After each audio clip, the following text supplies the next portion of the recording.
नमस्कार। हिंदी साहित्य की जब भी चर्चा होती है, प्रेमचंद का नाम सबसे पहले लिया जाता है।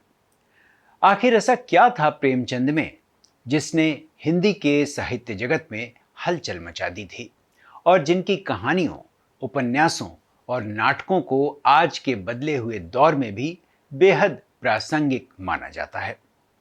आखिर आज के साहित्यकार प्रेमचंद को प्रगतिशील आंदोलन के साथ साथ राजनीतिक संदर्भों में भी क्यों इतना अहम मानते हैं? बेशक प्रेमचंद आज़ादी के पहले के दौर के लेखक रहे हों, 1936 में ही हम सबसे दूर चले गए हों, लेकिन इतना कुछ कर गए, इतना कुछ लिख गए और साहित्य, सियासत और जनता के बीच एक ऐसा रिश्ता जोड़ गए जो उन्हें कभी हमसे दूर नहीं कर सकता। हर 31 जुलाई को उनके जन्मदिन पर उन्हें साहित्य जगत अपने अपने तरीके से याद करता है, लेकिन इस बार देश के तमाम आंदोलनों और सत्ता पक्ष की हठधर्मिता के बीच प्रेमचंद को पहले की तरह याद नहीं किया गया। अभिव्यक्ति के इस अंक में बात इसी महान साहित्यकार की जिन्होंने उन तमाम विसंगतियों, सत्ता की संस्कृति और सामाजिक भेदभाव के खिलाफ ऐसा साहित्य रचा जो अमर हो गया।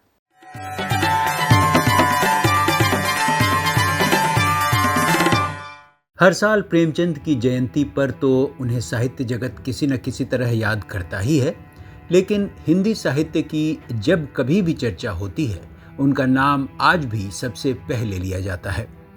दरअसल प्रेमचंद पर बात करना केवल एक लेखक पर बात करना नहीं है, बल्कि भारत के सामाजिक इतिहास, साहित्यिक चेतना और लोकतांत्रिक मूल्यों पर बात करने जैसा है।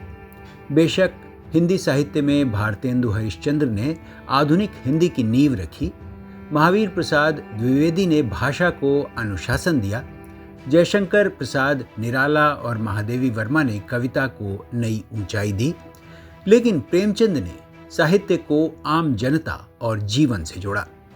पहले हिंदी कथा साहित्य में तिलस्म, अय्यारी, रोमांच और मनोरंजन जैसे तत्वों का असर ज्यादा था। प्रेमचंद ने पहली बार मजदूर, किसान, दलित, स्त्री, निम्न मध्य वर्ग, बेरोजगार, युवा और शोषित वर्ग को साहित्य का नायक बनाया। इसलिए उन्हें केवल उपन्यास सम्राट नहीं बल्कि भारतीय यथार्थवाद का सबसे बड़ा कथाकार तक कहा जाता है। प्रेमचंद ने 1906-1910 से लेकर के और 1935-36 तक लिखा, और ये समय बड़ा चुनौतियों भरा समय था, क्योंकि कोई परंपरा नहीं थी। हिंदी साहित्य के पास आधुनिक गद्य की कोई परंपरा थी नहीं। प्रेमचंद ने उसको बनाया। परंपरा बनाने का काम कितना कठिन है, अगर हम ये नहीं जानते तो हम निश्चित रूप से प्रेमचंद का मूल्यांकन नहीं कर सकते। और जब एक बड़ी परंपरा को बनाया जाता है, कायम किया जाता है, तो निश्चित रूप से उसमें सब कुछ श्रेष्ठ नहीं होता। लेकिन जिस तरह संसार के बड़े से बड़े कहानीकार की कुल जमा 10-15 कहानियाँ ही अंतर्राष्ट्रीय स्तर की होती हैं, कालजयी होती हैं, उसी तरह प्रेमचंद की भी 10-15 कहानियाँ कालजयी कही जा सकती हैं। प्रेमचंद के उपन्यासों को, कहानियों को पढ़ते हुए मैं ही नहीं, हम साहित्यकार ही नहीं, एक आम आदमी भी सोचता है कि ये मेरे पसंद की कहानी है या मेरे पसंद का उपन्यास है। क्यों सोचता है? इसलिए कि उनकी भाषा इतनी सरल है, इतनी ग्राह्य है कि उसमें हमें उलझना नहीं पड़ता। प्रेमचंद ने मेरे ख्याल में पाठकों का इतना ध्यान रखा है कि और लेखकों से इतना बनना बड़ा मुश्किल होता है। जब साहित्य में आते हैं तो साहित्यिक भाषा दखल देती ही है अपनी रचनाओं में। तो प्रेमचंद की भाषा पसंद की क्या बात है, हम साहित्यकारों की तो है ही और हमें उससे शिक्षा भी लेनी चाहिए, लेकिन आम पाठक की, ग्रामीण पाठक की, मजदूर पाठक की भाषा है जिसको सब पसंद करते हैं। आज की पीढ़ी पसंद करती है या नहीं करती है, नहीं करती है तो अपना नुकसान करती है, अगर करती है तो वो बहुत कुछ सीख सकती है और अपने जो कथा कहानी है उनको पठनीय बना सकती है। पठनीय होना पहली शर्त होती है साहित्य की। प्रेमचंद ने 300 से ज़्यादा कहानियाँ लिखी। उनकी कहानियाँ आज भी इसलिए जीवित हैं क्योंकि वे मनुष्य की मूल समस्याओं को उठाती हैं। गोदान हो या उनकी मशहूर कहानी पूस की रात, आज भी किसानों की आर्थिक बदहाली, कर्ज और बाजार और सत्ता का संकट लगभग वैसा ही दिखाई देता है। कफन केवल गरीबी की कहानी नहीं है, बल्कि ऐसी व्यवस्था की आलोचना है जो आम आदमी की संवेदना तक छीन लेती है। आज जब आर्थिक असमानता लगातार बढ़ रही है, यह कहानी नए अर्थों में याद की जाती है।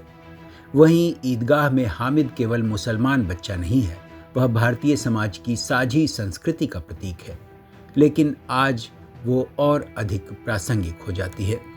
और अगर पंच परमेश्वर की बात करें तो यह लोकतांत्रिक संस्थाओं की आत्मा की कहानी है। सदगति और ठाकुर का कुआं आज भी भारत में जातिगत भेदभाव की बहस के केंद्र में रखी जाती है। उनकी कहानियों पर खेले जाने वाले नाटकों का संदर्भ देखिए तो आपको समझ में आ जाएगा कि प्रेमचंद आज भी सबके प्रिय क्यों हैं। प्रेमचंद की सारी कहानियाँ निर्देशक के लिए और अभिनेता के लिए एक नई तरह का दृष्टिकोण लेकर आती है और जिंदगी को, समाज को, राजनीति को, अर्थशास्त्र को और सामाजिक ताने बाने को समझने में बहुत मदद करती है।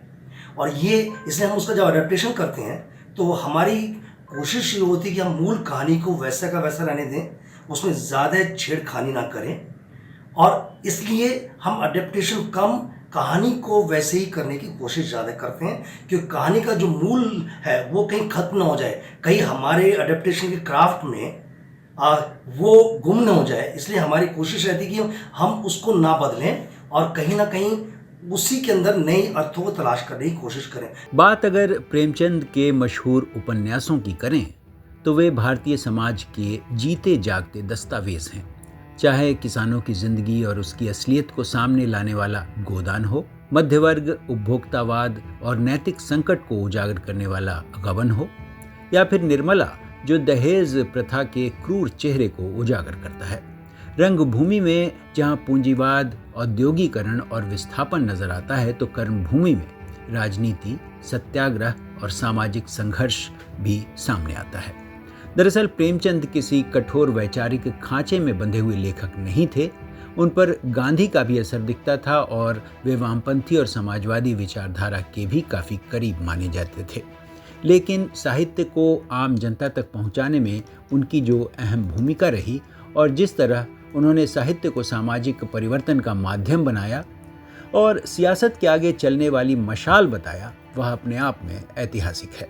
खासकर 1936 में प्रगतिशील लेखक संघ के पहले सम्मेलन की अध्यक्षता करते हुए उन्होंने जो ऐतिहासिक भाषण दिया, वह किसी भी तरक्की पसंद व्यक्ति के लिए एक दस्तावेज बन गया, जिसमें उन्होंने साहित्य के सामाजिक मकसद को बताया और कहा कि साहित्य समाज को बेहतर बनाने का मजबूत हथियार है और लेखकों को अन्याय, शोषण और असमानता के खिलाफ खड़ा होना चाहिए। जाहिर है, समकालीन साहित्य में अगर प्रेमचंद का नाम सबसे पहले लिया जाता है तो उसके ठोस कारण हैं, जो आज के रचनाकारों को नई ऊर्जा देने का काम करता है।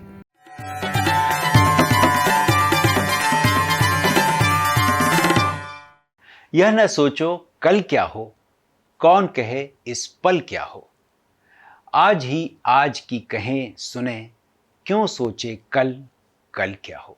ऐसे तमाम शेर, गज़ल और अशार लिखने वाली मजहबी बानों यानी अपने सबसे चर्चित नाम से जानी गई मीना कुमारी को तो आपने फिल्मों में ट्रेजेडी क्वीन के तौर पर देखा ही होगा, लेकिन आज हम बात करेंगे उनकी शायरी की, उनके भीतर छुपे दर्द की और उस एहसास की जो मीना कुमारी को मीना कुमारी नाज बनाता है।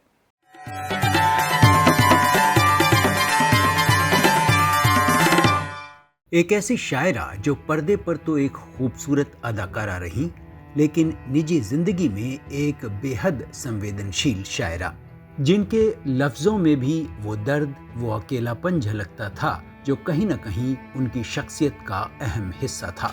बेशक मीना कुमारी को याद करते हुए जो तस्वीर उभरती है वो बैजू बावरा की गौरी की है, पाकीजा वाली साहिब जान की है, साहिब बीबी और गुलाम की छोटी बहू याद आती है, या फिर दिल अपना और प्रीत पराई की करुणा नजर आती है।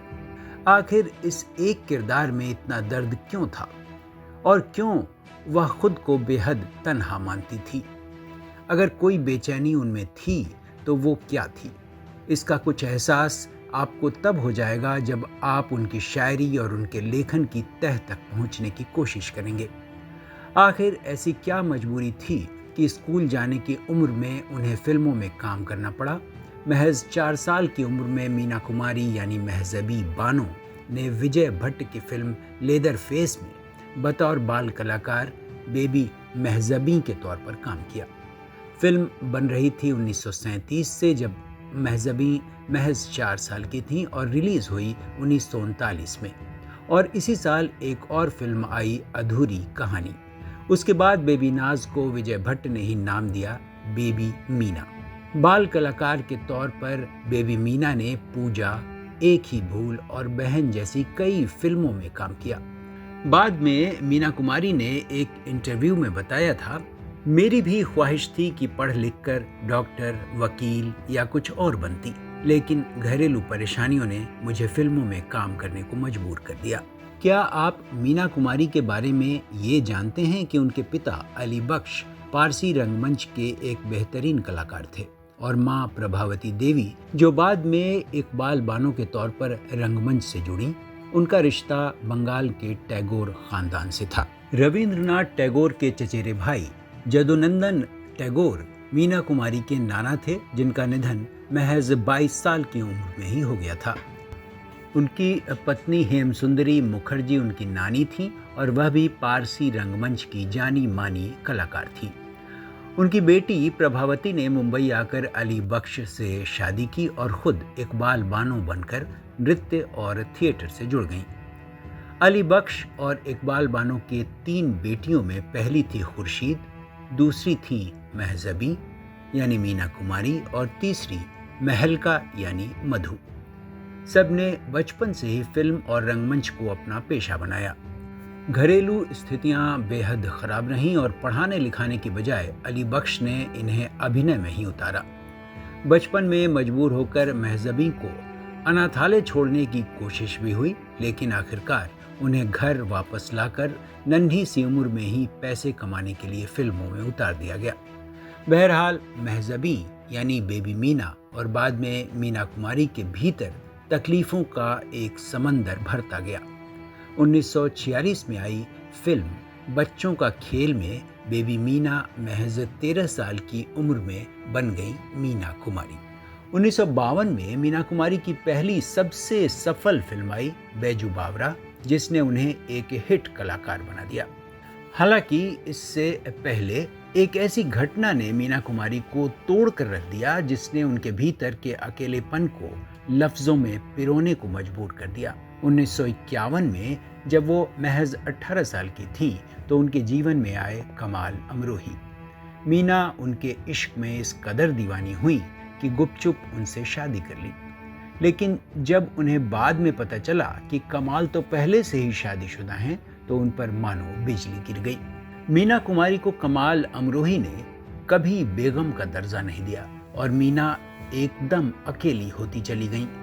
अपना दर्द और अकेलापन उन्होंने अपनी शायरी और नज़मों में उतारना शुरू किया। उनकी शायरी के पन्ने हर रोज़ उनके एहसासों से भरते गए। फिल्मों की शूटिंग के बीच, मेकअप रूम में, यात्रा के दौरान या रात की तन्हाई में वो लगातार लिखती रहती और अपने लफ्ज़ों को डायरी में उतार देती। शराब की लत ने उन्हें भीतर तक तोड़ दिया।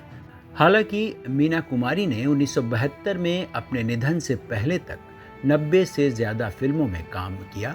महज 39 साल में वो बेशक हम सबको छोड़ गईं, लेकिन अपनी जो वो डायरियाँ थीं वो अपने करीबी दोस्त गुलजार को दे गईं। उनके निधन के बाद गुलजार उन डायरियों में से उनके शेर और नज़्म को संपादित करते रहे और उनका संग्रह छापा चांद तन्हा। एक इंटरव्यू में मीना कुमारी ने बताया था कि उनके जीवन का सबसे मुश्किल किरदार था साहब बीवी और गुलाम की छोटी बहू का, जिसमें एक औरत अपने हक के लिए, अपने अधिकार के लिए किसी भी हद तक जाने को तैयार होती है। अपने जवानी के दिनों से ही पढ़ने लिखने की शौकीन रही मीना कुमारी के प्रिय शायरों में गालिब भी थे, फैज़ भी और मीर भी। इसलिए वे भारतीय सिनेमा की महान अभिनेत्री होने के साथ साथ उर्दू की एक आत्मीय शायरा रहीं और अपना तखल्लुस रखा नाज। यानी जब आप उनकी शायरी पढ़ेंगे तो इसे आप मीना कुमारी नाज के नाम से पाएंगे। उनके लेखन की खासियत यही है कि वह पाठकों को चौंकाती नहीं बल्कि धीरे धीरे उनके भीतर तक उतर जाती हैं। अभिव्यक्ति में इस बार के लिए फिलहाल इतना ही। मिलते हैं अगली बार किसी नए मुद्दे के साथ। तब तक के लिए नमस्कार।